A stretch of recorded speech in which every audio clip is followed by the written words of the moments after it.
Ibinulgar ni Coach Chito Victorero naging strategy or paraan para makuhang twice to beat incentive sa pamamagitan ng panalo laban sa TNT Tropang 5G na kasalukuyang naghahangad na makapasok sa finals para maisakatuparan ng mithiing Grand Slam ngayong taon. At kahit tinalo ng Magnolia sa huling laban ng grupo sa elimination round ng PBA, tila hindi naman nababahala ang grupo ni Coach Chot paakyat sa quarterfinals. Ang nasabing usapin ay inihayag ni Calvin Optana matapos matalo sa Magnolia. Si Brandon Ganuelas Roser ng TNT pinatawan na ng suspension at multa ng PBA. Kung hanggang kailan at magkano ang multa nito, sisilipin natin yan. Tutukan po natin ang lahat ng yan. Pero bago yan, pakisubscribe, like and share na lang muna para pareho tayong updated. Binura ni Coach Chito Victorero ang alinlangan at bulong-bulungan ng ilang fans na hindi nila makukuha ang twice to beat incentive ng PBA nang sagasaan nila ang naghahangad ng Grand Slam na TNT Tropang 5G. At sa panayam ng media matapos ang bakbakan, inilahad ni Coach Chito ang isang dahilan na posibleng nagsilbing sekreto bakit nila nakuha ang nasabing insentibo. Narito ang kanyang pahayag. Tutukan natin si Coach Chito sa report ni Ralph Edwin Villanueva ng Philstar. Sabi ko sa paghahanda pa lang, gusto kong maramdaman nila yung atmosphere ng playoffs. At tiwala ako sa mga players ko. Kapag nailagay kami sa alanganin o nasa do or die na sitwasyon, tiwala ako sa kanila. Alam kong ibibigay nila ang kanilang buong makakaya at karapat dapat silang bigyan ng papuri talaga. Talagang naganda sila ng maayos. Credit sa lahat ng players. Sila naman talaga ang gumawa ng lahat Sila yung nag-execute, sila ang dumipensa, sila ang nag-usap. Kami, gabay lang kami, tulong sa paghahanda. Pero sa huli, bumabalik pa rin lahat sa mga players yan. At saludo ko sa kanila kasi nga, pinaghirapan talaga nila yan. So ang sikreto base kay Coach Chito, na-motivate niya ng maayos yung kanyang players, di ba? Nailagay niya sa sitwasyon ng maayos yung kanyang players. Umpisa pa lang kasi or sa preparation pa lang, ipinaramdam na ni Coach Chito yung atmosphere ng playoffs. Ibig sabihin, ando na kagad sa kanyang mga player yung pakiramdam kahit hindi pa sila pumapasok sa twice to beat incentive patungo sa quarterfinals. Ang laking bagay kasi nitong twice to beat Hindi na kailangan siguro na explanation, di ba? Alam na nating lahat yan. At yun ang sinandala ni Coach Chito Victorero, yung motivation na yun para birahin ng maayos ang TNT Tropang 5G na naghahangad ng Grand Slam ngayong season. Siyempre kung may motivation, may trabaho sila, di ba? Ang laki ng ginawa ni Rafi Reyes Imagine sa isang 47 years old na katulad niya, nakakagawa pa rin siya at kinakaya pa rin niyang sumabay sa agos ng mga kabataang players, di ba? Kagabi, nagtala si Reyes ng 4 points, 6 rebounds, 1 steal at 1 block. Tapos nung makausap ng media, sinabi niya, hindi pa raw siya pagod. Iba yung spirit, di ba? Of course, bukod kay Rafi Reyes, andyan naman talaga yung matitinding kumamada sa Magnolia, like si Save Lucero. Meron siyang 24 points, 8 rebounds, 5 assists, 3 steals at 1 block.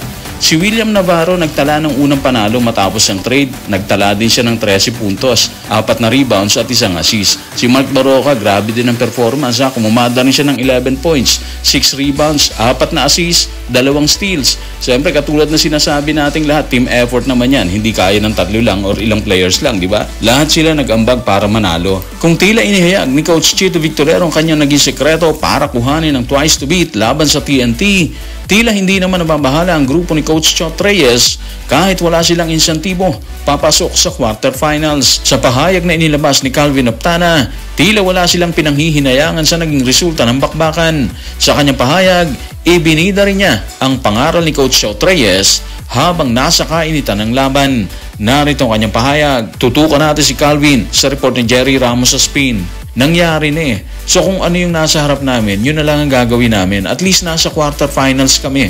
May chance pa naman, di ba? Sabi nga ni Coach sa huddle namin, kung ano man ang mangyari, huwag nating isipin yung bukas. Isipin natin kung ano yung meron tayo ngayon. Ganon naman talagang basketball, hindi araw-araw Pasko. Mismo, di ba? Dapat ganun talaga yung mentality. Kung ano yung nasa harap mo, doon ka na lang muna. Huwag mo munang isipin yung bukas kasi bukas pa yun Yung ngayon ang mahalaga, di ba? Sa kasamaang palad natalo sila pero hindi naman katapusan ng mundo. Andito pa naman sila sa quarterfinals. Isang beses nga lang silang magdedepensa. Hindi katulad ng meron silang twice to beat, 2 beses nilang tatangkaing pumasok sa semis. Pero katulad ng sinabi natin, Andiyan pa rin naman sila at yun ang malaking bonus para sa kanila. Siyempre mahirap ang mga susunod na bakbakan, di ba? Pero kasama sa laro yun eh. Although manipis yung chance, naniniwala tayo na gagawin nila lahat ng paraan para may sakatuparan ng pag-akit sa semifinals. Ako sigurado may magre-react na naman dito sa sinabi natin. Pag iinalaan na naman tayo na kampi dito, kampi doon. Ma-remind lang natin guys ha, bilang isang content creator, ang sikreto kasi na isang epektibong content creator is dapat nilalagay natin yung sarili natin sa isang sitwasyon na dinadaanan ng subject, di ba? Ganun po kasi ginagawa natin eh. Kaya malimit siguro na pagkakamalan tayo nakakampi ni Ginebra, kakampi ni Magnolia, or kakampi ni TNT, ni Rain or Shine, or kung sino-sino. Balik tayo sa kwento. Actually, muntik na silang manalo sa isang birada ni RR Pugoy, di ba? Sa 4 sa huling segundo. Pumasok po yun. Kaya napatime out si Coach Chito eh. Ang problema, nakuha ni Save yung free throw na ipasok niya. Kaya yun, lumabo ang chance ng TNT sa dulo talaga. Kung sisilipin mo yung pinakita ng player ni Coach Chot, 5 player po doon na nag-double digit. Si Pugoy, si Optana, si Eram, si Heading, si Williams, nag-double digit sila dyan. Pero hindi talaga naging sapat ang lahat eh. Kung tutusin, hindi ganun kalaki lamang ng Magnolia pero napulbos ang TNT sa pagiging consistent ng grupo ni Coach Chito Victolero. Hindi sila bumigay hanggang dulo kahit nagbanta ang TNT na aagawin nilang twice to beat para mas malaki ang tsansa na makausad sana sa finals. So ang tanong, sino makakaharap ng Magnolia at ng TNT sa quarterfinals? Sa puntong yan, wala pa tayong alam mga ka-playoffs. Ayaw naman natin pangunahan na posibleng mangyari. Siguro abang-abang po tayo sa mga susunod na magaganap. Andiyan pa kasi Ginebra at SMB nilalaban sa linggo para plantsahin ang lahat sa quarterfinals. Habang malabo pa sa kasalukuyan kung sino makakaharap ng TNT at Magnolia sa quarterfinals, inilabas naman ng Spin.ph ang lagay ni Brandon Ganuelas Roser sa kanyang koponan. Matatanda ang natawagan ng flagrant foul si BGR nang tamaan ito ng siko si Troy Rosario ng Ginebra sa kanilang huling laban. Kaya ang tanong ng bayan, ano ang ipinataw na parusa kay BGR? Tutukan natin ang report ni Ruben Terrado sa Spin. Si Brandon Ganuelas Roser ay pinatawan ng isang laro suspension sa laban ng TNT noong Biyernes kontra Magnolia sa PBA Philippine Cup bilang parusa sa kanyang flagrant foul na naganap sa laban noong nakaraang linggo kontra Barangay Ginebra. Bukod sa suspension, si Ganuelas Roser ay pinagmulta rin ng 30,000 pesos ng PBA Commissioner's Office dahil sa insidente kung saan nasiko niya si Troy Rosario sa bandang itaas ng balikat habang nag-aagawan sila sa posisyon para sa rebound sa unang yugto ng laro. So ayun na po yun, napatawan na ng suspension at multa si BGR. Actually tapos na kasi kagabi hindi na siya nakapaglaro.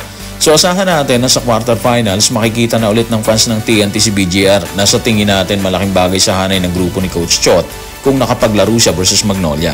Pero ganun talaga buhay eh. Minsan hindi mo maiiwasan yung posible mangyari. Nung mangyari kasi insidente kasama si Troy Rosario, nasa first quarter pa lang ang bakbakan versus Ginebra. Halos 8 minuto pa lang natatapya sa orasan ng mangyari yung insidente. So guys, maraming salamat.